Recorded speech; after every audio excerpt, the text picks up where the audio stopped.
Muy buenos días con todos quienes ya nos sintonizan a través de nuestro Facebook Live. Yo soy Josefa Paredes y siempre es un gusto acompañarlos. Pues hoy estamos en un Flaxo Especiales, ¿sí? Y pues vamos a dedicarle este espacio para hablar de literatura. No le hemos hecho mucho, pero aquí estamos. No se olviden de seguirnos en nuestras redes sociales. Nos encuentran en Facebook, en Instagram, en Twitter y en YouTube como Flaxo Radio. Por supuesto, allí esperamos sus comentarios y sugerencias.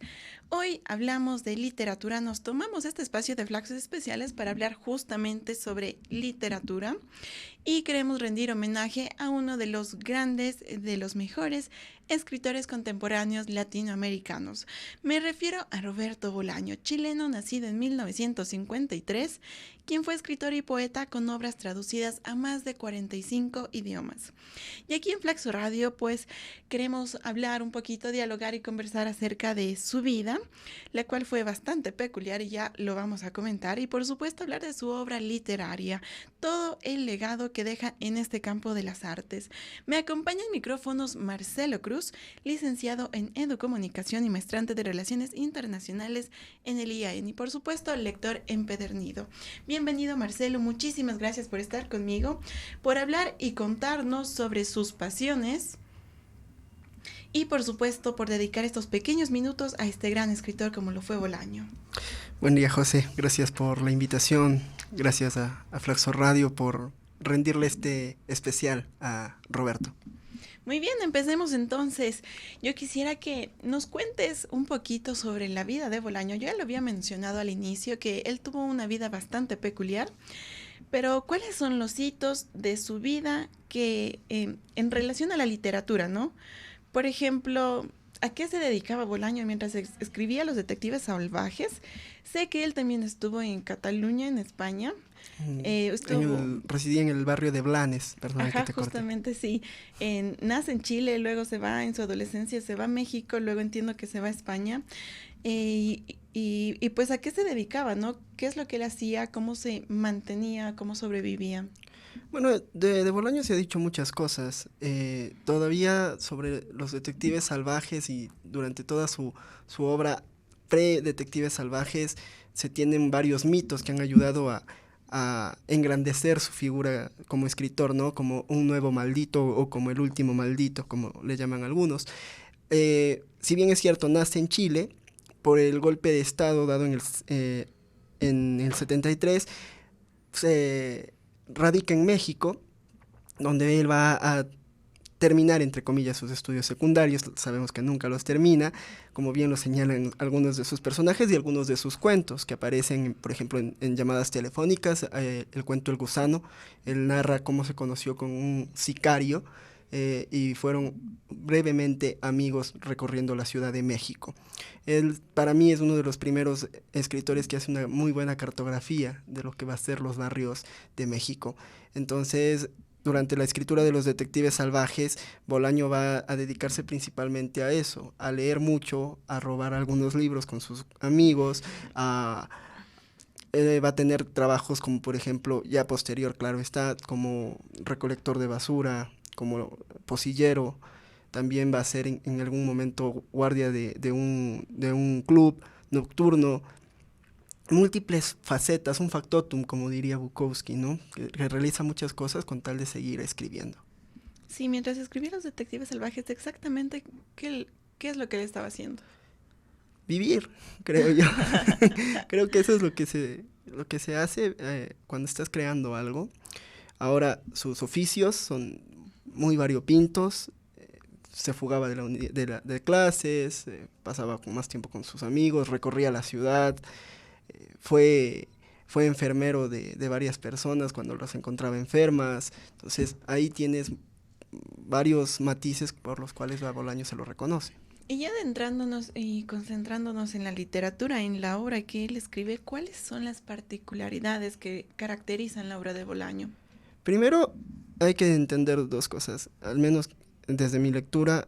Yo comprendí dos cosas de la obra de Bolaño. Una es la excelente cartografía que hace. O sea, no es solo un individuo atravesando una ciudad, sino es dejando que el gran monstruo de la ciudad te absorba y seas un ente vivo dentro de ella. Entonces eso hace Bolaño muy bien cuando te cuenta, por ejemplo, cuando te describe ciertos parques de la Ciudad de México, ciertos lugares, los bares principalmente, algunas cafeterías, los describe con minuciosidad que lo sientes ahí. Esa es una de las virtudes que yo encontré en la obra de Bolaño. Y la otra es el estar peleado con el mundo. O sea, si bien es cierto, Bolaño rinde homenaje a grandes autores, también está peleado con ellos. Un ejemplo claro es Octavio Paz. Entonces, van a decir que él es un afeminado de la literatura con sus amigos los infrarrealistas, pero al mismo tiempo él va a aplaudir la poética de Octavio Paz. Va a decir, sin la poesía de Paz no tendríamos lo que hoy tenemos, pero sí va a chocar contra ese status quo que Octavio Paz representaba para la época. Entonces ahí está, estar peleado con medio mundo, reconocer el talento, pero al mismo tiempo increparlo, creo que es una de las cosas más valiosas que ha hecho Bolaño en su obra. Si bien recordamos que Bolaño inició escribiendo poesía. Correcto. Y él incluso lo dijo en una entrevista en el 99, allá en Chile, en la Feria Internacional del Libro, en el canal Mapucho, ¿sí? Y me parece interesante señalar, ¿no? Rescatar algo que él decía y pues se reconocía a sí mismo como un gran seguidor de Nicanor Parra, el poeta chileno. Aparte, yo lo digo así, ¿no? A él siempre le gustaba como segmentar a los poetas. Te hablaba de los poetas adultos, como Baudelaire. Te hablaba también de poetas adolescentes, como Rimbaud. ¿Qué tú puedes contarnos al respecto? ¿Has leído la poesía de él? ¿Has leído La Universidad Desconocida? La Universidad Desconocida, Los Perros Negros. Sí, realmente Bolaño va a empezar como poeta. Es más, es la gran deuda que él siente tener cuando ya su salud empieza a decaer. Él mismo lo va a reconocer, él va a decir, no soy para nada lírico, soy muy prosaico. Es por eso que se identifica más con Nicanor Parra, que es el antipoeta, y coincidencialmente se conocen cuando Bolaño regresa a Chile, justamente en el año de la Feria del Libro. Lo conocen, conversan un día entero, tengo entendido, y un dato curioso es que justamente un amigo de Bolaño, también llamado Roberto, es el que le consigue el contacto con Nicanor Parra, lo llevan. Nicanor Parra bajaba de una habitación de su casa y le dice, ¿cómo está Roberto? Y Bolaño creía que le estaba hablando a su amigo y dicen, no, ese Roberto. Y señala a Bolaño y empiezan a hablar de su obra, ¿no? Justamente de los detectives salvajes. Ahí se empieza a construir una amistad bastante llamativa. Hay fotografías que me imagino que lo tiene en la Universidad de Chile, que es la que publicó Bolaño por sí mismo, bueno, reeditó Bolaño por sí mismo, y ahí se pueden ver a Bolaño y a Nicanor juntos en su casa, ¿no? Ahora, si bien es cierto la poesía de Bolaño, no soy muy fan. Cuando yo la leí, encontré ciertas cosas, atisbos que me llamaban la atención. Es cierto que en Los Detectives Salvajes él hace una escala de los poetas menores y los poetas mayores, y a los que no hay que llamarles poetas, y eso es bastante contemporáneo justamente, porque él va a decir los poetas mayores, como bien lo señala en la entrevista, Baudelaire es el poeta mayor, es el poeta adulto, es el poeta que ya ha sentido que la vida le va superando y él mismo empieza a rendirle homenaje a través de su obra. En cambio, el poeta adolescente es Rimbaud, porque es fugaz, por así decirlo, su aparición en el mundo de la poesía, pero es tan profunda, tan marcada con fuego, si se quiere, sobre la piel, que tú lees a Rimbaud y no tiene nada que envidiarles a los poetas adultos, más bien es una fuente de inspiración infinita para nuevas generaciones. Entonces ahí radica la gran diferencia de los poetas mayores y de los poetas menores. Los poetas mayores son los que logran capturar el tiempo, los que logran dejar esa huella que te quema aún, que tú la sientes ahí, pese a que ya ha curado, por así decirlo, ha dejado su mella. Ahí radica la riqueza de la obra poética de Bolaño. Sí, muy bien. Y ahora, en cuanto a Los Detectives Salvajes, esta novela ha ganado varios premios, entre los cuales yo quiero resaltar el 16º Premio Herralde en 1998 y al año siguiente gana el Premio Rómulo Gallegos en su 11ª edición. ¿Qué implica ganar el Premio Rómulo Gallegos? Pues sí, para quienes nos escuchan y como que no conocemos muy bien sobre estos premios, ¿qué implica ganar ese premio para un escritor latinoamericano? Bueno, realmente no sabría decirte lo que implica ganar un Rómulo Gallegos porque yo no he llegado a que me nominen siquiera, pero puedo tener la idea de que es el Rómulo Gallegos es el Nobel de la literatura para Latinoamérica, por así decirlo. Implica un alto reconocimiento. Autores como Vargas Llosa, García Márquez, lo ganaron. Y Vargas Llosa es el primero, lo gana con La Casa Verde. Y Bolaño lo gana justamente con Los Detectives Salvajes. En YouTube, si quieren verlo, bueno, no verlo, escucharlo, está el discurso que él da, que es Caracas con C de Colombia. Así se titulaba el discurso, me pareció algo bastante llamativo. Y lo que implica es el reconocimiento a una trayectoria. Es simplemente ubicarte en un pedestal y decirte, mira, esta obra, libre de que haya o no ganado un reconocimiento como el Rómulo Gallegos o el Premio Herralde, es motivo suficiente para prestarle atención a este autor, para seguirlo adelante, o sea, para ver qué produce después de esto, después de Los Detectives Salvajes, qué produce Bolaño para que siga siendo Bolaño y posteriormente para la posteridad. Uh-huh. ¿Qué hay?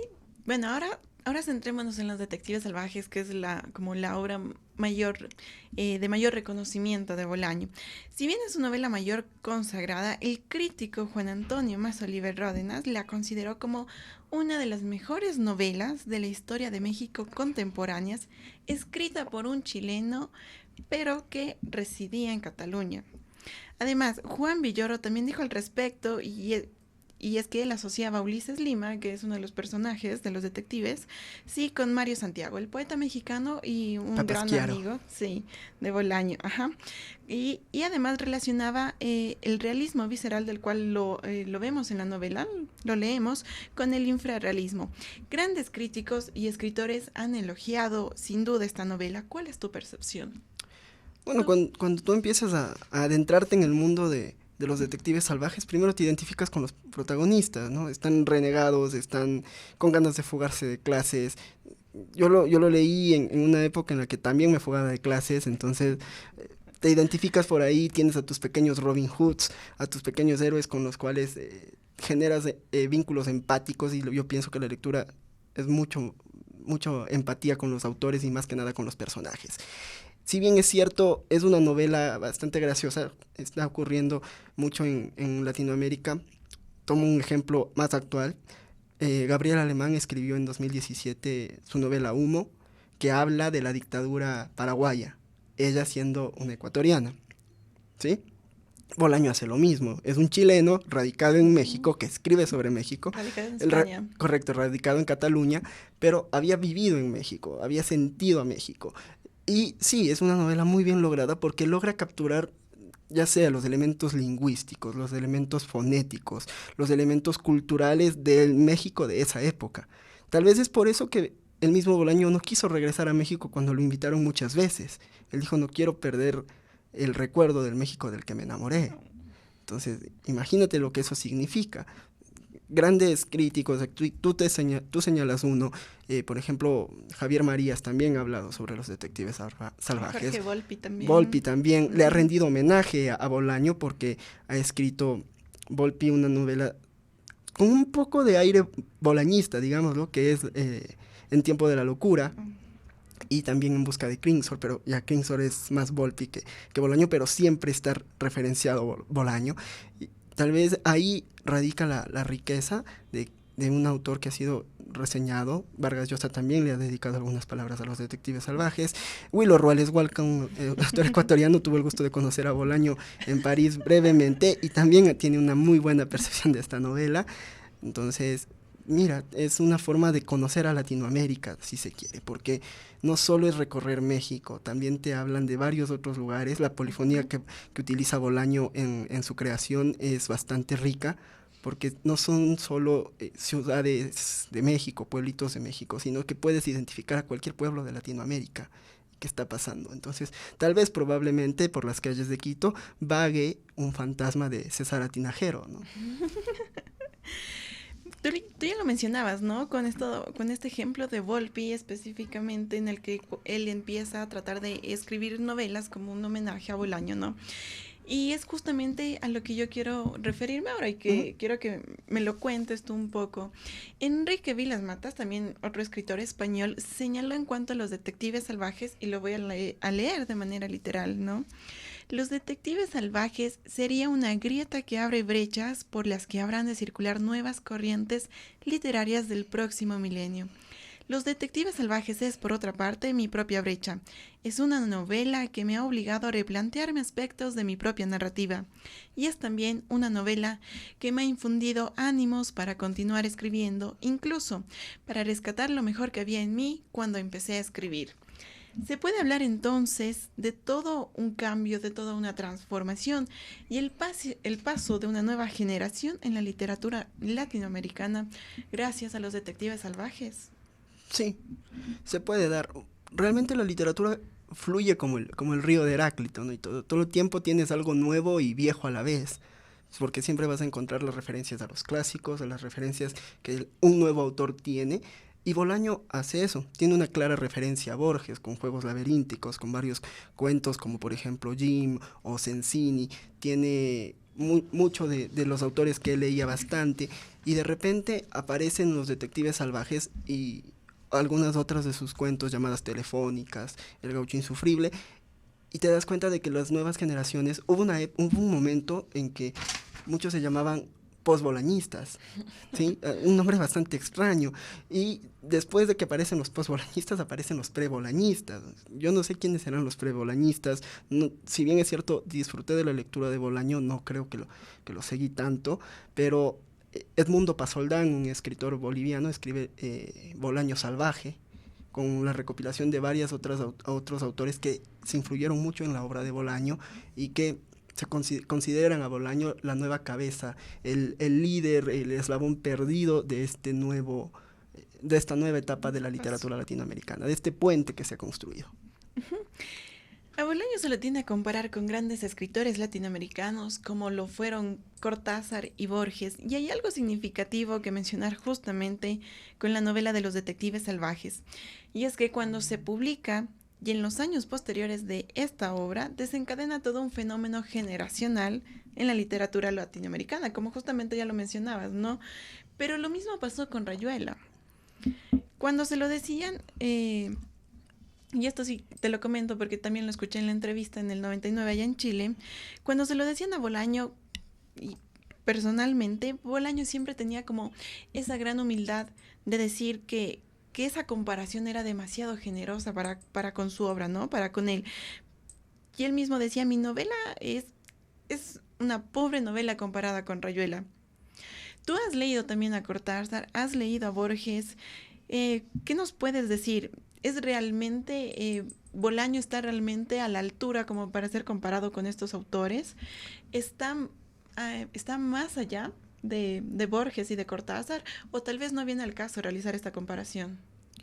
Yo creo que las comparaciones en la literatura salen sobrando. O sea, podemos decir que tenemos guiños, podemos decir que tenemos referencias, y eso está muy bien, pero las comparaciones, a mi manera personal, sobran muchísimo. O sea, no vamos a encontrar un nuevo Borges, no vamos a encontrar un nuevo Cortázar. Fueron uno solo y se ha terminado su obra y la seguiremos disfrutando y dará mucho de qué hablar. Lo mismo ocurre con Bolaño.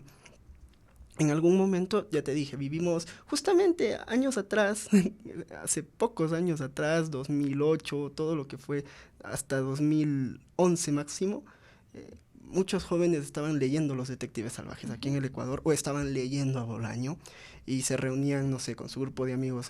En la Faxo teníamos un grupo de bolañistas, que les mando un saludo si nos están viendo, a Gabo, a Sergi, que leían a Bolaño y que tenían esa influencia de Bolaño, pero no creo, Bolaño era bastante, no humilde, era bastante sensato, porque no creía en las comparaciones. Si bien es cierto, la crítica ha dicho que Los Detectives Salvajes es una nueva Rayuela, yo creo que no es así. El tono de Rayuela es uno, el estilo es uno, las circunstancias son otras, los contextos históricos son otros, y los detectives salvajes también cumplen ese proceso del tiempo. Por eso la idea del río de Heráclito, ¿no? Es lo nuevo y lo viejo en una sola, en el mismo tiempo. Muchos llaman a Rayuela la contranovela, a esta le llamemos la contranovelota. Son síntomas que la crítica ha construido y que personas que está bien que se informen, está bien que sigan la crítica, también la repiten, pero yo creo que las comparaciones salen sobrando. Cortázar no escribía como Bolaño y viceversa. No sé qué diría Borges si hubiese leído a Bolaño, no tengo idea. Pero Borges sí leyó a Cortázar y dijo, solo leí un cuento y me pareció muy bueno. Y de ahí no lo volví a leer. ¿Qué diríamos de Roberto Bolaño o qué sería de Roberto Bolaño sin los detectives salvajes? ¿Acaso sería considerado como un escritor menor por ello? Porque aún así cabe señalar ciertas novelas de él, ¿no? Como Nocturnos de Chile, Estrella Distante y 2666. Bueno, volvamos a la idea de los pre-bolañistas, a la era antes de Bolaño y después de Bolaño. Yo creo que antes de los detectives salvajes, Bolaño ya tenía algo que decir, y lo estaba diciendo en llamadas telefónicas, por ejemplo, con algunos cuentos como detectives, como La novela policíaca. la novela policíaca. Entonces, es muy difícil, en historia nos enseñan de que no existe la posibilidad de qué tal si o él hubiera. Yo creo que Bolaño sin los detectives salvajes tal vez no hubiese tenido todo este boom de marketing que tiene ahora y toda la figura mítica que se ha construido. Uno no sabe, me atrevo a decir, tal vez no sabríamos quién es Bolaño, o tal vez lo encontraríamos en algunos puestos, pero hasta ahí. Es gracias a los detectives salvajes que hemos llegado a generar culto por Bolaño, de preguntarnos una y mil veces, bueno, ¿qué más sigue? Y en 2666 creo que nos da la razón. O sea, estamos hablando ya de un escritor maduro que ya sabe que le queda poco tiempo de vida porque muere relativamente joven, esperando un trasplante que no llega. Entonces, imagínate, escribe de 2666, que a mi punto de vista es una novela que debió sentarse a editar con más tiempo, pero le entiendo por la premura de encontrarse con la muerte. Entonces, cuando tú lees 2666 es una novela completa, pero en el sentido de extensa, fuerte, que te implica lecturas de un lado a otro. Y en Los Detectives Salvajes encuentras un Bolaño que está diciendo lo que tiene que decir en ese momento. Entonces, gracias a que se dice lo que se tiene que decir en ese momento, creo que se potencia la figura de Bolaño. Y ya para ir cerrando esta conversación, este diálogo, querido Marcelo, quisiera que me cuentes, no sé, alguna anécdota o algún dato curioso sobre la novela o sobre la vida de Bolaño. Por ejemplo, yo escuchaba, ¿no? Y con respecto a este personaje, Ulises Lima, que era el amigo, y ya lo habíamos hablado, ¿no? El amigo de Bolaño, Mario Santiago. Y él decía, ¿no? Él es un lector empedernido. Se metía, incluso, ¿no? Se metía a la ducha y seguía leyendo los libros y los tenía acá arriba, ¿no? Mientras él seguía bañándose y duchándose. Que eran los libros del propio Roberto. Y eran los libros, ¿no? Que le prestaba Bolaño. Y cuando los devolvía mojados decía, rayos, ¿no? Que leyó bajo la lluvia, ¿o qué? Bueno, hasta que un día lo sorprende. Esa es la anécdota más conocida, porque Bolaño es el que siempre la comparte. Pero ahí hay otras anécdotas bastante curiosas. Por ejemplo, la vez que Mario Santiago viaja a París de forma ilegal, que también está retratada en una de las obras de Bolaño, la vez que va como agregado cultural a un encuentro de poetas. Entonces, los infrarrealistas se caracterizaban en esa época por ser los irreverentes, los underground de la literatura y de la poesía, y Bolaño supo moverse en estos dos polos, ¿no? Moverse con la juventud, que está muy bien, y posteriormente dedicarse a la escritura de forma madura. Yo creo que también Papasquiaro lo hizo. Lastimosamente, aquí en cambio se ha hecho un fenómeno bastante extraño. Papasquiaro ha ganado notoriedad no por la obra, sino por el mito que Bolaño construyó sobre él. Entonces ahí tendremos que poner a consideración la poesía de Papasquiaro, que era mucho más poeta, con la de Roberto Bolaño, ¿no? El mismo Roberto decía, el mejor poeta que yo he leído es Mario Santiago. Sin duda. Muchísimas gracias, Marcelo, por estar con nosotros, por compartir este espacio, hablar de literatura, que es realmente un tema apasionante e inacabable, ¿no? Siempre falta espacio para eso y hay muchísimos temas. Gracias, Marcelo, por estar aquí en Flaxo Especiales. Gracias a ti, José, por la invitación, gracias a Flaxo Radio. Un espacio breve, pero bastante productivo, divertido también. Sí, muchísimas gracias a Andrés Efra, que nos acompañó en los controles. A continuación tenemos La Tejida aquí en Flaxo Radio y conmigo será hasta una próxima. Gracias, besos y abrazos para todos. Chau, chau.